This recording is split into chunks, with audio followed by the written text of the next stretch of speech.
ہم لاتے ہیں ٹاک شوز اور انلمیٹڈ انٹرٹینمنٹ صرف یوٹیوب پر. اگر آپ نے ابھی تک ہمارا چینل سبسکرائب نہیں کیا تو ابھی سبسکرائب کریں اور بیل آئیکن کو کلک کر کے ہماری لیٹسٹ ویڈیوز کے بارے میں اپڈیٹ جانیں. نریندر مودی سرکار بھارت کو ہر چھیتر میں آتم نربھر بنانے کے ساتھ ساتھ پوری دنیا میں اس کو اس کی اہمیت کے حساب سے جگہ دلانے میں بھی سکشم ہوئی ہے. چاہے چین سے LAC کا یدھ ہو، چاہے پاکستان سے LOC پر، بھارت ہر جگہ اپنی قابلیت اور اپنی طاقت کا لوہا منوا چکا ہے. گلوان ویلی میں بھارتی سینا کا پراکرم دیکھنے کے بعد چین کے یووا اب چین کی آرمی PLA میں بھرتی ہونا نہیں چاہتے. وہاں کے سروے کے انوسار چین کے یووا اب چین کی سینا میں بھرتی ہونے کے بجائے دوسری نوکریوں کو زیادہ ترجیح دے رہے ہیں. جہاں ایک اور بھارتی سینا کے پراکرم سے چینیوں کی چیخیں نکل رہی ہیں تو وہیں دوسری اور امریکہ کے راشٹرپتی چناووں میں بھارتیوں کا دبدبہ پوری دنیا نے مانا ہے. امریکی چناووں کے بعد بھارتیوں کے دبدبے سے پاکستان اس طرح سے تھرایا ہوا ہے کہ پاکستانی میڈیا اب راتوں کو نہ سو پاتی ہے اور نہ ہی دن میں چین سے بول پاتی ہے. پاکستان کے جو ایفرٹس ہیں اور امریکہ نے خود پھندا ڈالا ہوا ہے. دیکھیں ہمارے سر پہ تلوار ہے، ہمیں لیش پہ رکھا ہوا ہے.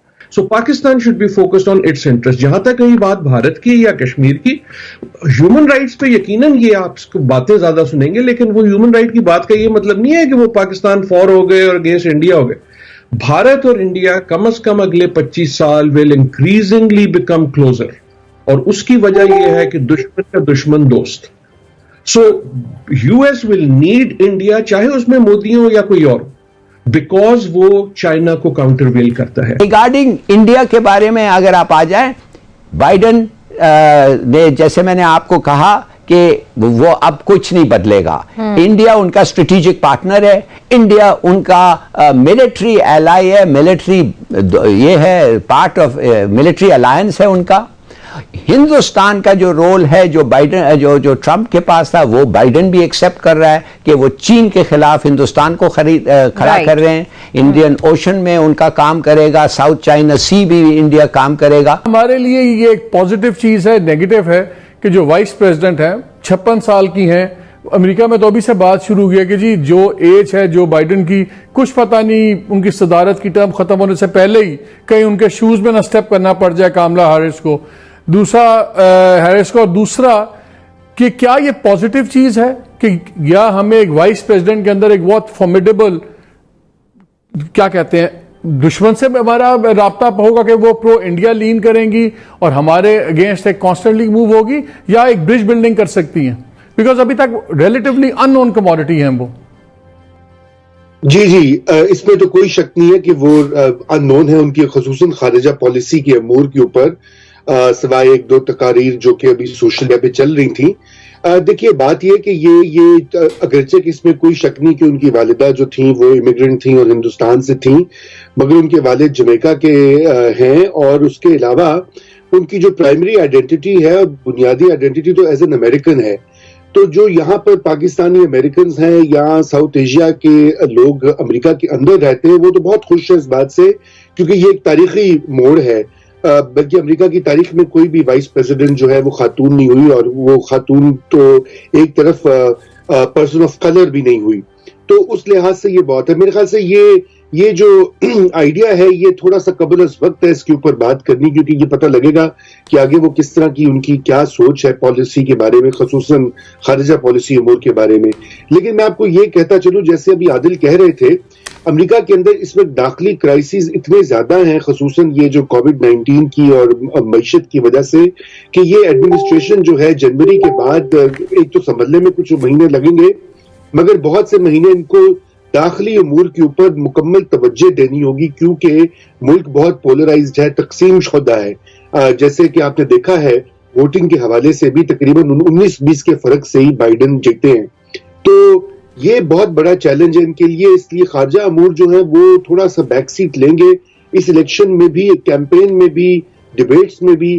فورن پالیسی پہ بہت کم بات ہوئی ہے، صرف بات ہوئی تو چین پہ ہوئی ہے، وہ بھی الزام تراشی کے حوالے سے کون چین کا جو یار ہے غدار ہے. یہ ہے کہ ٹرمپ کے بعد جو بائیڈن اب آ چکے ہیں، जो बाइडेन ने आने के बाद बहुत पॉजिटिव जो है वो रिमार्क्स दिए हैं। जनरल रिटायर्ड अमजद शोएब साहब, आपसे पूछना चाहूंगी, क्या कहेंगे इस पर कि ट्रंप के बाद अमेरिकी खारजा पॉलिसी में आने वाली बड़ी तब्दीलियां क्या हो सकती हैं, हो भी सकती हैं या नहीं? जी, थोड़ी तो आएंगी, लेकिन इतनी रेडिकल चेंजेस नहीं होंगी। उसकी बुनियादी वजह यही है कि वहां पे भी पॉलिसीज में डिपार्टमेंट बनाता है, और जो सिक्योरिटी के इश्यूज हैं रीजन के, अगर आप उसमें देखें तो एक तसलसल चलाता है। मिसाल के तौर पे भारत के साथ, भारत की तरफ उनको झुकाव, वो बुश के वक्त में पहले उन्होंने 2005 में उनको ये न्यूक्लियर कॉपरेशन का एग्रीमेंट ऑफर किया। उससे पहले क्लिंटन ने विजिट किया भारत पाकिस्तान, वो ऐसे ही आया था चंद घंटों के लिए।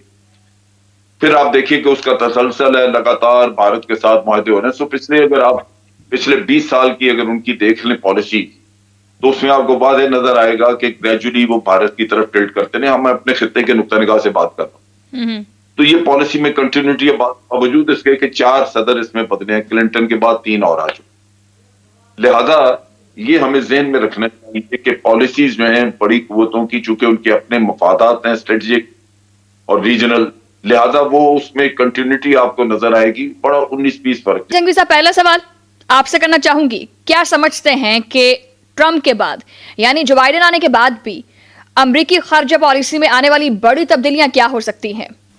लेकिन जी, जो कोई बड़ी ताकत बनता है तो उसके लिए ये नहीं है कि वो कोई शाम में पॉलिसी बनाई, दोपहर को बदल दी, दोपहर को बनाई तो सुबह में बदल दी। एक हुक्मरान आया तो उसने जहाद शुरू कराया, दूसरा आया उसने कहा ये तो फसाद था, तीसरा आया उसने कहा कि ये तो बहुत ही खराबी की हमने अपने मुल्क के लिए। जो ताकतें हैं, आलमी ताकतें बनती हैं, वो कंसिस्टेंसी से बनती हैं। उनकी जो पॉलिसियां हैं दुनिया के हवाले से, वो बड़े बड़े इश्यूज पे एक जैसी रहती हैं। अब ये नहीं है कि ट्रंप आया उसने कहा कि जी अच्छा जी कल तो आलू छोले 250 रुपए किलो मिलेंगे, ऐसा नहीं है। जो बाइडेन के आने से कोई वो जो बहुत बड़ी तब्दीलियों की हम तवक्को कर रहे हैं ना, उस तरह की नहीं है। यानी उनकी ये जो अफगानिस्तान के हवाले से जो हमारे आज जिनसे हमें दिलचस्पी है या जो हम पे असरअंदाज हो सकती है, मैं उन पॉलिसियों की बात कर रहा हूँ, वो वही रहेंगी। उनमें किसी किस्म की कोई बड़ी लंबी चौड़ी तब्दीली का कोई इम्कान नहीं है।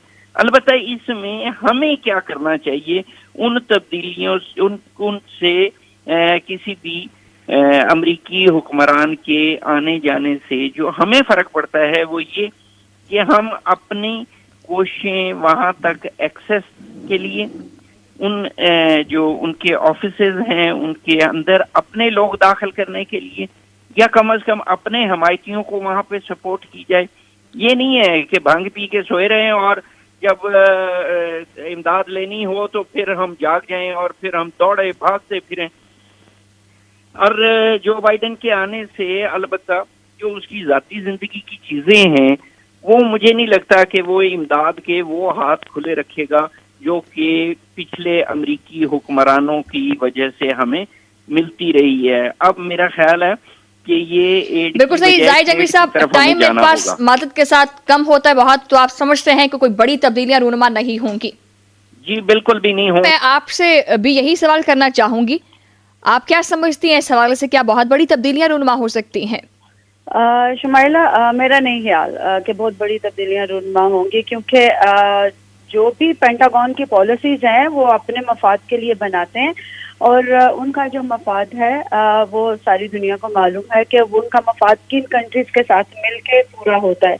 तो मुझे नहीं लगता कि पाकिस्तान उन कंट्रीज में से एक है कि जिनके साथ उनके बहुत सारे मफादात जुड़े हुए हैं। तो ये जो उनके हिस्से में जो बाकी के हमारे हिस्से में जो बाकी के ममालिक हैं, वहाँ पर उनके ज्यादा मफादात हैं और वो अपने उन्हीं मफादात को लेकर आगे चलेंगे, क्योंकि अगर कुछ खारजा पॉलिसी में तब्दीली होती तो वो ट्रंप के दौर में ही हमें नजर आ चुका होता। तो मेरा नहीं ख्याल कि कोई बहुत ज्यादा तब्दीलियां होंगी, और ये जिस तरह चल रहा है, जैसे चल रहा है, उसी को लेकर जो बाइडेन जो है वो भी आगे चलेंगे। तो देखा आपने किस तरह से जो बाइडेन के राष्ट्रपति बन जाने के बाद भी पाकिस्तान की मीडिया में और पाकिस्तानी सरकार में ये दहशत है कि वो फिर भी भारत का ही पक्ष लेगा, क्योंकि कमला हैरिस उपराष्ट्रपति है और जो बाइडन को अगर बीच में ही राष्ट्रपति कार्यकाल छोड़ना पड़ा तो जो बाइडन हो सकता है अमेरिका की राष्ट्रपति बन जाए और अमेरिका पूरी तरह भारत के फेवर में खड़ा हो जाए। तो दोस्तों ये थी आज की वीडियो। आपकी वीडियो कैसी लगी प्लीज से लाइक कीजिए, शेयर कीजिए, सब्सक्राइब करना ना भूलिए आपके चैनल EFCZ को। और हाँ, पाकिस्तान के बारे में कमेंट्स करते रहिए। जय हिंद, वंदे मातरम।